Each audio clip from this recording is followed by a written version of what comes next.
Absolute Batman #2 is on the way, and based on the preview pages, it looks like Scott Snyder and Nick Dragotta are taking the new beefy Batman in not a new direction, but continuing on the new direction they started in #1. This issue is going to ramp up the action, add some new wrinkles to the relationship Bruce has with Alfred, and it's going to take Batman's brutality to the next level. Here is what we can expect. Also, don't forget to join us on Discord if you want to talk more about this stuff. I will put the link, I think right here. I think it'll be right there. From what we've seen in the previews, we know there are going to be some intense fight scenes in this issue, just like in the first one. Batman going up against Black Mask Party Animal Gang, going up in a unique setting, at least for one of the fights that we see. He is in an aquarium. And this version of Batman, of course, doesn't have, I mean, he has gadgets, that's for sure, but not exactly those high-tech gadgets that we're used to. Instead, he is turning the aquarium itself into his weapon. We're seeing this Batman who is a master of improvisation and shows really how deadly he can be, even without the usual arsenal and all the money. He's kind of like a MacGyver a little bit. When the room fills with salt water from the aquarium, he drops some kind of like a concentrated vinegar capsule that turns all the salt water into hydrochloric acid. Meanwhile, he is attached to the ceiling with that weird new cape while everybody else's toes are melting off. If the cover is any indicator, Alfred will confront Bruce again in this issue, but it also seems like their interests are beginning to align. Apparently, Alfred is, he's got that mysterious handler, and they want some kind of data on Black Mask. I'm very curious as to what this organization is, and I have to believe that when they finally reveal who is talking to him and telling him what to do, they're going to be somebody really interesting, and we're going to be like, wow. So he wants data on Black Mask and his operations, and when Batman interferes, the Black Mask then steps up his attacks, which is giving Alfred more data. So Alfred is now helping Batman from behind the scenes. He talks about he's just always expecting Batman to make a tactical retreat or to back off, and he doesn't. He just keeps going and keeps going. There's that cool, I don't know if you've seen that picture of the tower where it's got the bat signal or the Batman logo burning in it. It's pretty cool, and that's where he talks about he's Batman Advanced Forward or something like that, Batman AF, which apparently is what Snyder wanted to call the whole thing, Batman AF, but the AF was going to stand for something else, which is pretty funny. I think that would have been cool, but it wouldn't have made quite as much sense with everybody else being absolute X, Y, and Z. So Batman keeps pushing. He always knows where to be. He always knows what to do to cause the most damage to Black Mask's plans. As Alfred observes Batman in action, we're seeing more hints of that reluctant respect that we started to see in issue 1. It was developing, he's looking him up. He's following him. He's looking to see what's the deal with Batman. And as he's doing that, he's finding out that this guy's got a pretty brilliant mind and is a pretty great battle guy, warrior, whatever. So I hope that this is the sign that at some point they're going to have a more friendly relationship in the future. I would assume that they will. I don't know how long that's going to take, and I don't know how long I want it to take. I mean, I don't want him to rush anything. And Jason Aaron with Absolute Superman mentioned this, like, you want all the big moments to hit hard, and to do that, you don't want to make anything happen too fast or have other big things happening that are stepping on some of the other big things. I will trust them to do what needs to be done at the right time.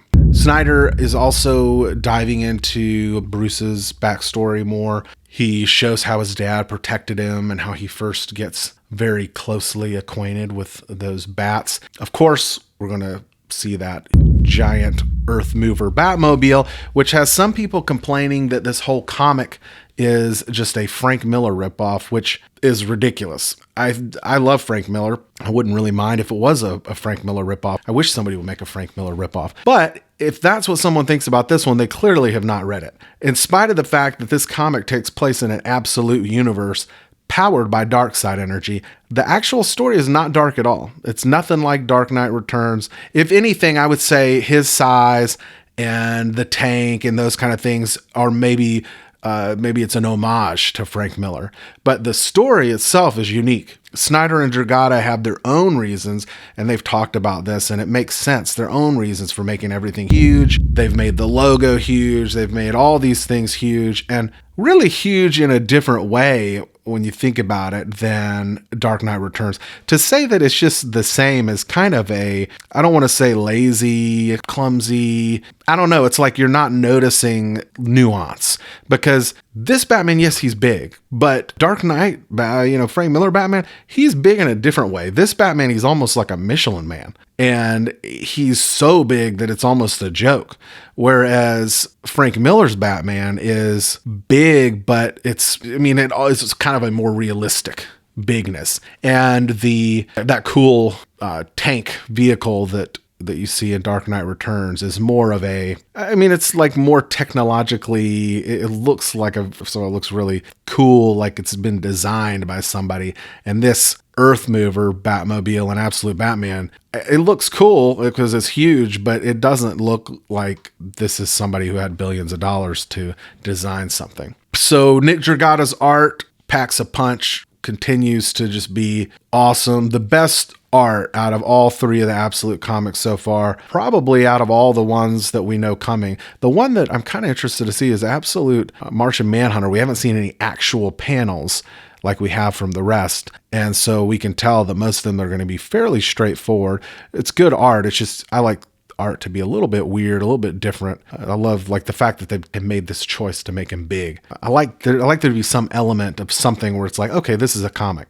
I don't need somebody to just draw people the way they look in real life 100%. I just would read a book or watch a movie. Only thing that I could see potentially coming close is, like I said, Absolute Martian Manhunter, just because I know they're going that horror route, and I know that Javier Rodriguez, he's got a very different style, especially like what we saw in the stuff they've shown so far of what Martian Manhunter, or whatever you want to call him, since he's not actually a Martian and he's not actually coming here to Earth. So that could look cool, and I'm looking forward to seeing that one. But back to Batman, gritty. It's intense.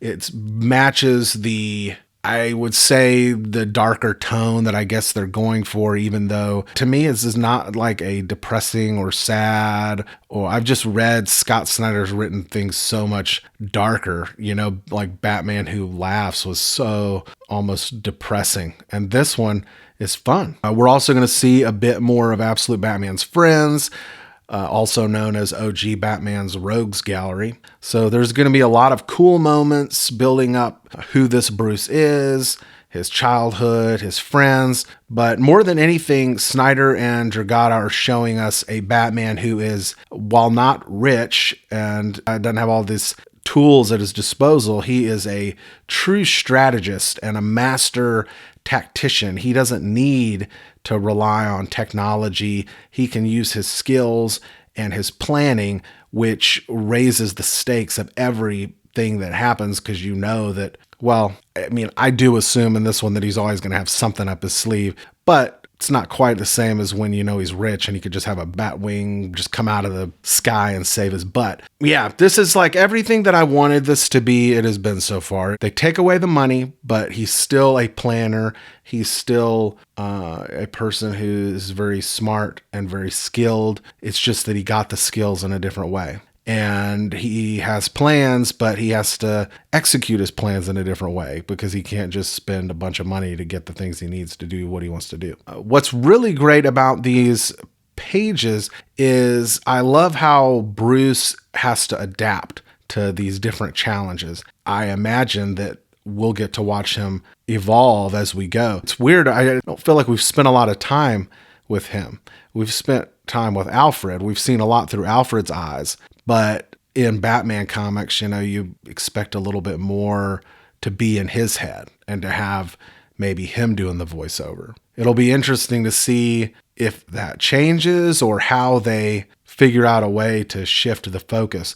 Maybe it doesn't, I mean, maybe they're thinking at this point it's more interesting from Alfred's perspective. And it definitely gave them a way to explain how Bruce got all of his skills and how he does what he does, because if it was just coming from him, it would kind of seem like clumsy exposition. So the way that it's Alfred reporting on what he sees in a very methodical way, that makes more sense. But at some point, I'm hoping to see Batman take center stage in a more definite way. I'm looking forward to this one. It's probably still, at this point, I have to say, I still feel like Absolute Superman is my favorite, but then I keep going back and forth because this one's so fun, and Absolute Superman, as interesting as it is, it's kind of been a bummer so far. We'll see what happens with that. I'm very excited. If you're excited, Absolute Batman #2 seems like a no-brainer to me. Snyder and Dragotta, they've got something very intense, very fresh, and also very fun. And intense fun intensity, that's hard to do. I'm really pumped about it. Let me know what you think about it. Are you into this gritty, resourceful Batman, or do you miss all the high-tech gadgets and the fat bank account? And subscribe for more of this kind of thing. And let me know if there's anything in particular you'd like to hear about in the future, because there are so many great comics out right now. It's really hard to even decide what to read.